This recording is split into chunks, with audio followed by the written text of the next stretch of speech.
Good morning, my brothers and sisters. Stay with me today because Satan is going to teach a worship class on Mount Everest. We're in this temptation in the wilderness by Satan of Jesus.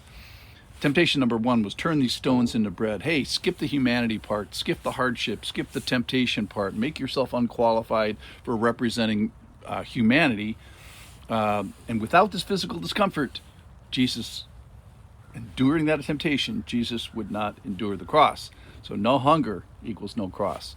The second temptation, throw yourself down, and that's murder, so it's 15 stories fall. Spiritually presumptuous. So a real relationship with God the Father doesn't lead to playing fast and loose with the rules. A right relationship with the Father should lead to an increased attention to and an increased affection for the ways and the laws of God. And then here's today. Today is the Mount Everest of worship. Verse 8 of chapter 4 of the book of Matthew. Again, the devil took him to a very high mountain and showed him all the kingdoms of the world and their glory. And he said to him, this is Satan talking, all these I will give to you if you will fall down and worship me. Then Jesus said to him, Begone, Satan, for it is written, You shall worship the Lord your God, and him only shall you serve. Then the devil left him, and behold, angels came and were ministering to him. So let's look at this third temptation. The place is a high mountain. I'm going to call it Mount Everest, a very high mountain.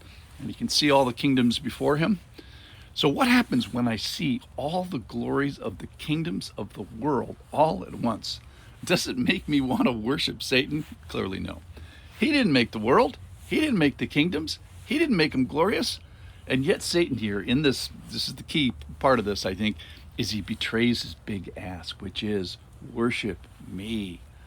You know, it's all the way down. It's a long way down to the fall down category to get to think about worshiping Satan. He doesn't just want regular worship. He wants turbo worship. He wants the fall down kind of worship. So Satan takes Jesus to this Mount Everest to betray the Mount Everest of Satan's desire, which is to be worshipped. Imagine the pride, the unbounded sinful ego to want to be worshipped and to think it's right for you to be worshipped and to do it standing before Jesus. The gall of that is amazing because Jesus is the one that does deserve and will enjoy all the appropriate worship for all time. And here he is telling him that it's not Jesus you should worship, it's me, Satan. It's ridiculous. So Jesus is supposed to have this fire hose of praise focused on him, and Satan is saying, no, I deserve this. And he's saying it right to his face. So picture the gall, the audacity, the impudence to even make this suggestion. So I hope that the comparison is so gross that we respond, hey, this is ridiculous. This is maddening.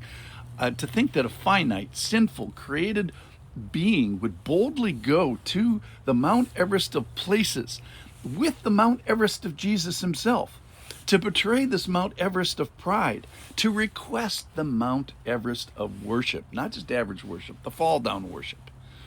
So Satan didn't make Mount Everest. He didn't make the kingdoms of the world.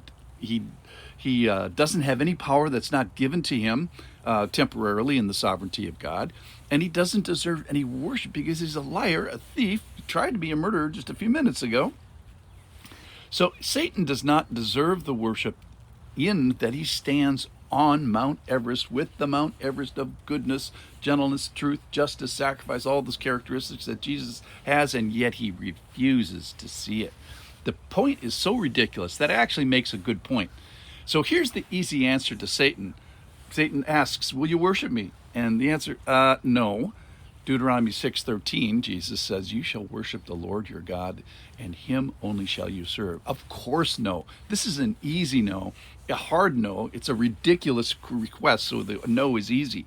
Now, twist with me here. It's also a yes. Not to Satan, but a yes to God. Of course we should be worshiping. We're made to worship. We are made to bow down. And like Satan, he kind of teaches here, we should be bowing down, falling down, not to Satan, but to Jesus. So we are made by our Creator to recognize and creatively respond to our Creator. Worship, song, poem, melody, words. It's in our DNA. So I have come to bow down, and hopefully, if I get a clear dose of God, even to fall down. So this pursuit of God leads to bowing down on a regular basis, and I think a sudden revelation of God can lead to a falling down. So here's a good prayer for you and me, podcast listener and doer. May our bowing down lead to falling down. May we all take a fall, quote unquote, in worship. Unexpected, unplanned, unpretty, sudden, upending, toppling worship. That's what we're after. So I'm sorry to say this, but Satan here kind of teaches us how to worship in a certain way. So point number one, Satan lesson number one is have nothing to do with him. Point number two, worship God alone and serve him. And point number three is to bow down and hopefully for all of us, take a fall in worship. So Jesus commands Satan at the end here. He says, be gone. And he leaves. And what does he leave after he has left? He kind of leaves this call to the conduct of worship.